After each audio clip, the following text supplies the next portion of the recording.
5 and welcome to Wednesday's reading lesson with me, Miss Medlicott. Today we are carrying on with The Explorer by Catherine Rundell, so if you need to go and collect your book, please pause the video now to do so. Okay, our learning objectives for today's session is to read and summarise the events in chapter 17, which is called The Explorer. And we're also going to be inferring the thoughts and feelings of the characters. So that means that you're going to be reading a bit between the lines, trying to work out what the characters might be thinking and feeling based on clues that we're given. So, to start our session, we are going to be looking at pages 205 to 206. Now, we remember that in the last chapter, called The Ruined City, we met the character of the explorer, who came across as a little bit kind of threatening, a little bit dangerous. He appears in the ruined city, pointing a knife at the children. His appearance also suggests that he has been in the rainforest for a long time. He has clothes that have been patched together and repaired by materials that he's found in the rainforest itself, like coconut fibre. He's got buttons of his jacket, and the buttons are made of the caiman's teeth, so the teeth from an alligator. He has shoes that are made from alligator skin, and he has got kind of crisscrosses of scars all over his arms and hands. So altogether, he looks a little bit threatening and dangerous to the children, and he's not very friendly. Okay, so those are our kind of first impressions. And on pages 205 and 206, which is at the beginning of the Explorer chapter, please pause the video to find it. We find when we're introduced to, when he interacts with the children, although he's not very friendly, he does bring them some food, and he drops mangoes in Max's lap, for example, and just leaves them to it. However, before he leaves, Fred asks him a question about whether other people ever come to the area. So looking at page 206, we're going to just read a short extract here. So please find page 206, and we're going from where he begins to answer, none of them stay long. Pause the video now to find it. Good. So, none of them stay long. Some are travelling long distances. Tribespeople, people whose ancestors lived here. They usually stay a few days. But yes, in short, people do come. Con and Lila exchanged delighted glances. Backer, who was unusually full of energy for a sloth, waved one claw in the air. Okay, pause there. So in this short extract, the explorer reveals that, yes, people do come through this particular part of the rainforest. He has seen them. Tribespeople, so people belonging to groups who live in the rainforest of tribes. People whose ancestors lived here, so people whose the generations before them, family members from years and years ago, their ancestors also come and visit. And there we have Con and Lila exchanging delighted glances. So they're giving each other a really delighted look. What do you think they are thinking and feeling? Why do you think they look delighted? Pause the video now and answer the question.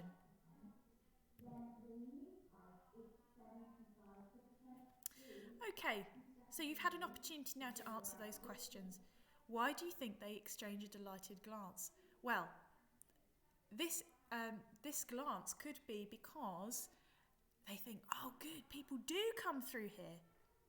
It might be that they're thinking, well, if people come through the rainforest, that means that we have a better chance of being rescued, of surviving, of getting out of the rainforest, which we know is what the children ultimately want to do. They might be thinking, this is our chance to get out. This is really exciting. This is a really clear opportunity for us to escape this rainforest and be returned to our families. What else do you think they might be thinking and feeling? Have you included some of the ideas I mentioned? If you have, well done.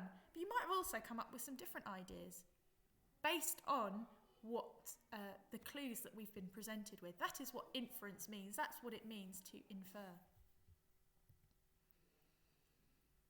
Okay, so yes, an opportunity for to come across other people who could help them return home.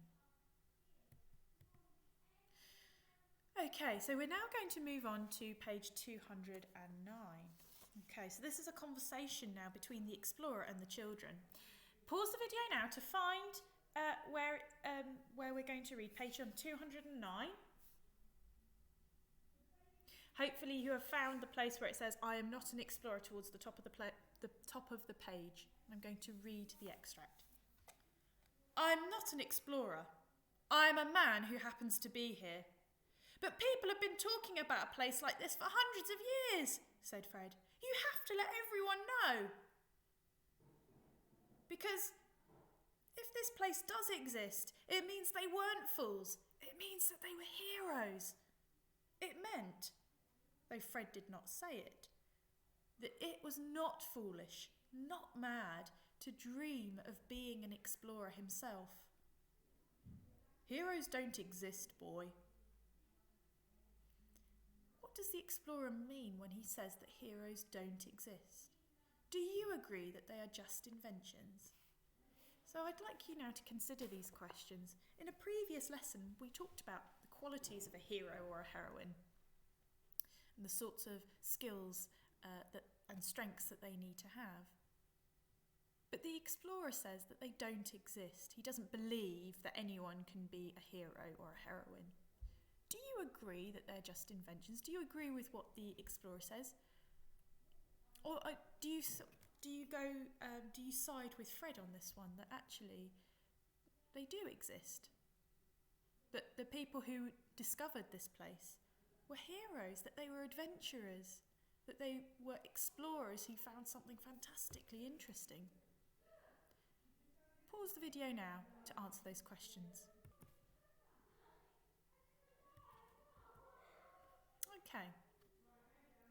So perhaps you feel like Fred does, that the explorers are heroes for what they've managed to uncover, that they've shown great strength, bravery and courage to go to places that other people haven't been to before, that they've shown a sense of adventure, that they've overcome challenges, the challenges of exploring a rainforest, which is, as we know, a threatening, scary, immense place to try to navigate.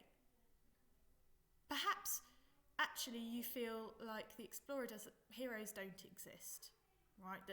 That he just happens, like the explorer says, "I'm a man who happens to be here." You just think that things are as they are, that it's ridiculous, it's silly to talk about heroes, that we're just people doing the best we can. Okay, page 210. The explorer, having dismissed Fred's suggestion that that the person who discovered the ruined city would be a hero, also asks the children to. He's desperate that the children keep the ruined city a secret, and he actually starts to get angry with Fred. Now, I'd like you to read page 210 for yourselves. And I'd like you to complete this activity, writing a speech and thought bubble for Fred and the explorer. So you've got here a little speech or thought bubble, one for Fred, one for the explorer. Now, based on what you've read in this page 210, I'd like you to complete these thought bubbles. The explorer is desperate to keep the ruined city a secret. Fred has other ideas. Why does the explorer start to get angry with Fred? And I'd like you to please consider that in your answers here. So you need to read the page 210 and complete this task. Pause the video now to do so. Okay, so it might be that Fred is thinking, but this is such an amazing place. Why would you want to keep it to yourself? You know, you need to share this wondrous city with everybody. The explorer says no, there's absolutely no point in telling anyone. It's his, and it's his alone. He doesn't want anybody else to find out about this particular place, that it's his discovery and his alone. Perhaps you've come up with some ideas about what else Fred and the explorer might say to one another, what they might be thinking and feeling. Fred, I can imagine, would be feeling very frustrated with the explorer for not wanting to share the location of this place. The explorer might be feeling very protective over the ruined city and thinking, well, who is this boy to tell me what to do? He might be feeling threatened himself, and though the children are trying to disturb him and try and upset him. Be really interesting to know what your ideas are for this one, and I hope you've written them down nice and clearly in your workbooks.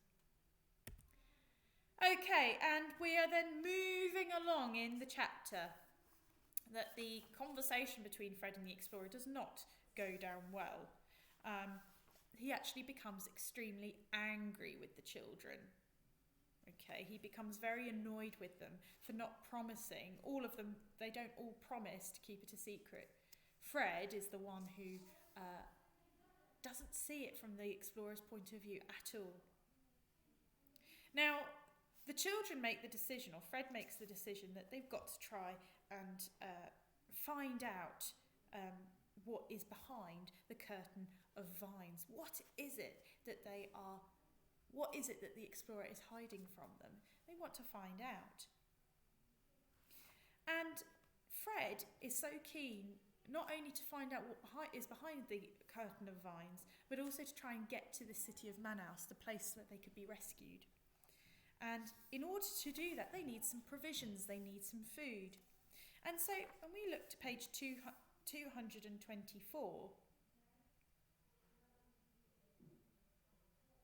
the explorer has caught them trying to find the food, trying to take some of the food. He catches them. So you can imagine, having already had this argument with Fred, the explorer catches them doing something that they should not be doing. The children were asked to stay away. Page 224. I'd like you now to pause the video to read this page for yourselves. Okay, now that you've read page 224, we're now building up to a really, really big moment between the explorer and the children. I'd like you to describe in 5 words how the explorer is feeling on page 224. And then, using more words, I'd like you to explain why he might be reacting like this. So pause the video now to complete the task. Okay, so the explorer, you might say he's feeling absolutely furious with the children. His skin radiated hot rage, it says on page 224. He is raging. He is so angry that the children have gone against his wishes of just staying away from this particular area. And he says to them, I said go, just go. So it's this idea that he's now so furious he is shouting at the children, that he is determined to send the children away. Page 224 again, we can see that he pulls a knife from his belt. So which word have you used there to describe this moment? That is becoming violent, that he is losing control, you might have put. I wonder what you put. Why he's reacted like this? He's reacted because he is so cross, he is so angry, apoplectic, that the children should go against his wishes. What other reasons did you think that he is angry with them?